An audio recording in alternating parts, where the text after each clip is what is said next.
dahil sa liderato ng Kamara ayon sa dating opisyal ng palasyo. Ang detalye ng balita mula kay Cristel Austria. Ang nakakasira lang talaga yung mga kaalyado ni Presidente Marcos Jr. na sumisira dito sa unity. Yan. Ganda.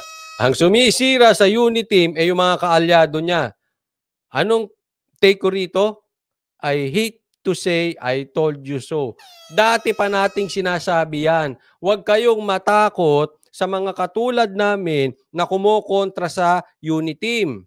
Kasi for me, in the first place, I don't believe may unity. Una pa lang, grabe, biyak-biyak na. Ultimo yung magkapatid, hindi magkasundo eh. How can you expect na magkakaroon ng unity? But for discussion purposes, sige, tanggapin natin mayroong unity. Anong sinasabi natin? Matagal na bago pa nagsalita si Attorney Panelo. Ang sisira sa inyo, hindi yung mga katulad naming oposisyon. Kayo mismo sa loob ang sisira sa oposisyon. At ang number one, sa tingin ko, sumisira sa unity ay ang Kamara. Diretsahin na natin. Instead na pinagkakasundo si Marcos at si Sara, binabanatan si Sara. Eto, dapat makinig si Marcos nyo. Makinig ka po. Kasi ikaw ang tatamaan dito and I really believe palubog na po yung barko ninyo. At kung hindi nyo gagawaan ng paraan ito, madadamay po kayo. Kailangan ng matinding, gaya ng sabi ko kanina, matinding magandang gawain para kayo makabawi. Pero kung hindi nyo sisitahin itong Kamara at hindi kayo magpapaka-strong dito sa inyong pinsan, sa aking palagay, this is the start of the end. Sinisira kayo nito. Sinisira kayo ng mga nakapaligid sa inyo. May mga secretaries pa nga dyan na sinisira din kayo. Hindi lang po unity, pati kayo nasisira ng dahil sa mga secretaries. Yung mga nakapaligid sa inyo, grabe. I really believe now they are uncontrollable. Hindi na po sila makontrol. Kanya-kanya na po eh. Kanya-kanyang trabaho na po. And it's too early. Usually, mapapansin natin yung mga ganitong galawan. Pansinin nyo po hindi ko na lang babanggitin kung kailang administrasyon. Yung ganitong galawan, yung mga grabihan parang garapalan, yan yung tinatawag nating mga last 2 minutes. No, yung mga midnight bruhaha. Ano ibig sabihin nun? Yung palabas na yung presidente. Doon talaga grabihan ang kakapalan ng ibang mga politiko. Ngayon hindi. Hindi na nag-antay ng dulo. Ngayon pa lang. Grabe. Grabe ngayon. So pag hindi nyo a-actionan to, kasama kayong lulubog dito sa barko na to. Don't deny it. I know you can feel it. Palubog na po. Ang liderato ng House of Representatives at ilang miyembro nito ang dahilan ng tila nabubuwag na tambalan ni na Pangulong Bongbong Marcos Jr. at Vice President Sara Duterte. Ito ang sapantahan ni former Presidential Legal Counsel Attorney Salvador Panelo patungkol sa tila pagkakawatak ng unity. No? Pataas-taas pa sila ng kamay. No? Alam mo, kaya wala akong kabilib-bilib sa salita. Ang lagi kong tinitingnan, gawa. Tingnan nyo. Nasa kanan niya, si Gadon. Nasa kaliwa niya, si Sara. I don't know kung magkasundo pa yung dalawa. Pero sa tingin ko, hindi na. Si Roque, wala na din. Wala po kasi sa salita. Kung gusto nating may mangyari, nasa sakripisyo. Lahat po ng bagay, kung gusto nating magkatotoo, pangarap natin, ambisyon natin, kailangan kasamang sakripisyo. Hindi pwedeng kanya-kanya. Wala. Asa na ngayon? Matagal ko na pong sinasabi yan. Kaya ako, suggestion ko kay President, syempre hindi naman siya makikinig sa akin. No? Tayo naman ay maliit na tao lang. At the same time, nandun pa tayo sa oposisyon na kinokontra natin sila nung eleksyon. Pero siguro, baka ngayon makinig siya kasi kaalyado niya. Tapos abogado pa na nagsasalita, si Panelo. Na hanggang ngayon, hindi bumibitaw sa tabi niya. Palagay ko dapat makinig ka na, Presidente Marcos nyo. Kay Attorney Panelo. Masasama po kayo sa palubog na barko. Nakita naman natin na talagang nabubuwag ang unity team. Hindi dahil kay Pangulong Ferdinand Marcos Jr. o dahil kay Vice Presidente Inday Sara. Nabubuwag dahil sa kagagawan ng liderato ng Kamara de Representante. O yan. Sino pa ba yun? The Speaker. Nabubuwag kayo. Kahit sa tingin namin, buwag kayo talaga. Pero pagbigyan, nabubuwag kayo dahil kay Speaker. Ha? Abi, sino bang mas matanda sa inyo? Ako, nagtatanong lang po, ha? Sino bang mas mataas ang posisyon sa inyo? Abi, ba wala kang gagawa dyan sa pinsan mo? Ay, nako. Ba't tinayaan nyo yung pangarap ninyo, sirain ng ibang tao? Ay, sus. At mga ilang miyembro dyan. Ani Panelo, may mga ginagawa raw kasi ang mga ito na labag sa konsepto ng pagkakaisa. Dagdag nito, sa halip na suportahan ng Vice Presidente, ay tila kabaligtaran ang ginagawa nito. Ang mga ginagawa nila ay lumalabag sa konsepto. Hanggang dito sinabi, hinahanap ka, Attorney Gadon. Asan ka na raw? Sabi ni Senya. Sabi naman ni Aleli, tahimik na si Gadon, nakapwesto na siya. Okay. Alam mo yung mga maiingay? Ayoko na magsalita.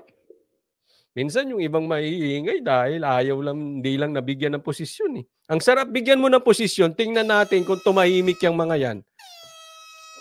Ito sinabi niya. Maingay siya dati, ngayon tahimik na. Ay nako, Pilipinas ko. Kaya pag ako nakakarinig ng para sa bayan, hindi ko po sinasabing lahat. Meron talagang matitino. But ingat kayo, wag po kayong papabudol ulit. Ha? Ang titingnan nyo po yung gawa, hindi salita. Ng pagkakaisa sa halip na suportahan si VP Sara ay sinisira nila at talagang tinatangka nilang gibayin ang reputasyon at prestihyo ng Vice Presidente Inday Sara. Sa kabila nito, nakikita naman ang dating palace official na hindi natitinag ang pangalawang pangulo sa mga paninira laban dito.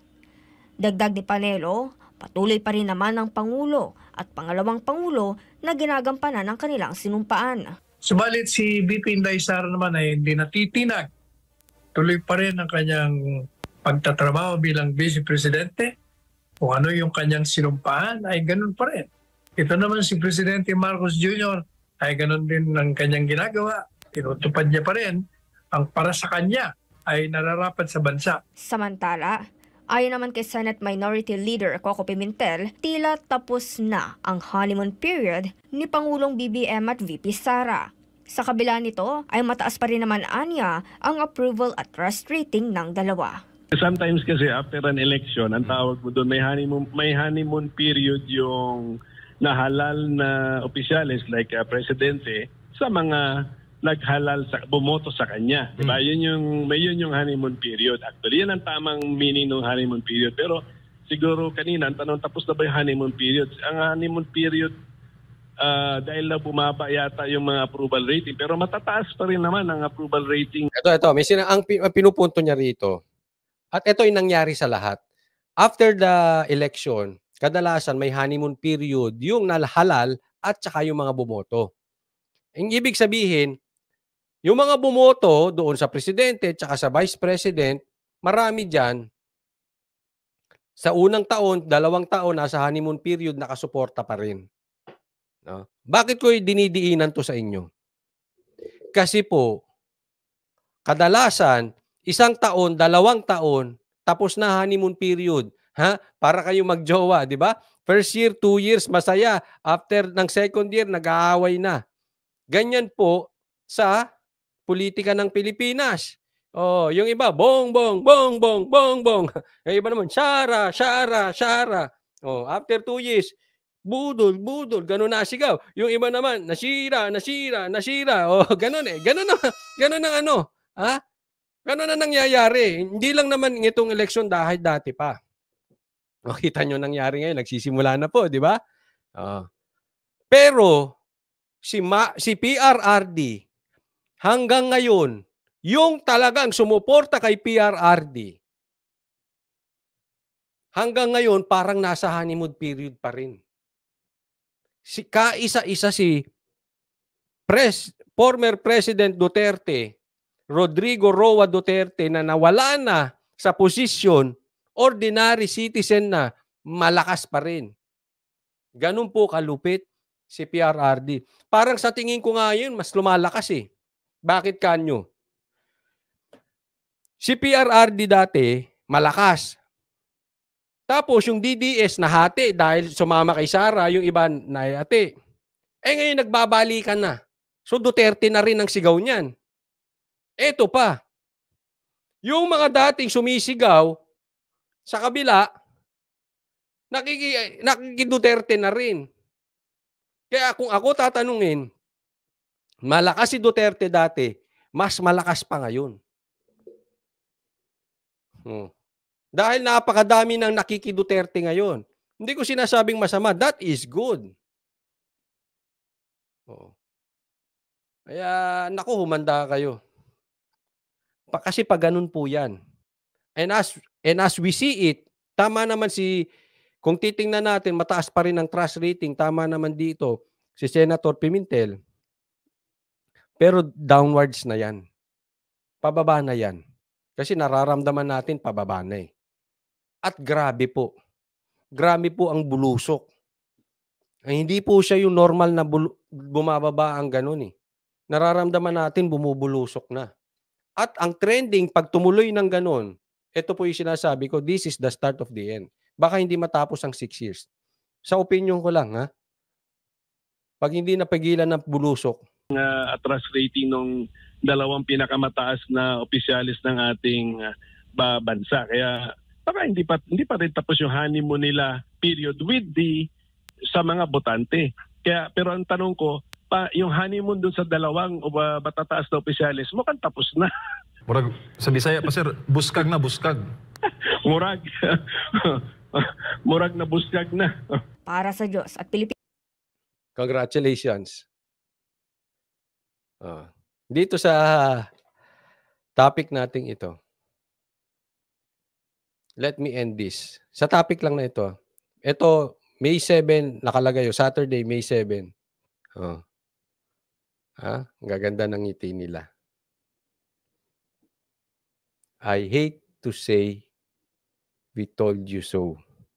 Sinabi na namin dati yan eh. Hindi kayo nakinig eh. So sana yung nirereklamo natin ngayon, hindi natin nadadaanan. Kung nakinig tayo kay PRRD. Ang dami pong hindi nakinig eh. But anyway, andyan na yan. Welcome po kayo dito. Welcome po kayo.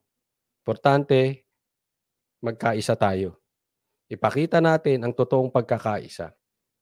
Hindi yung katulad na nangyaring pagkakaisa sa kanila. Watak-watak. Magkaisa tayo. Isa na naman ang pinaglalaban natin.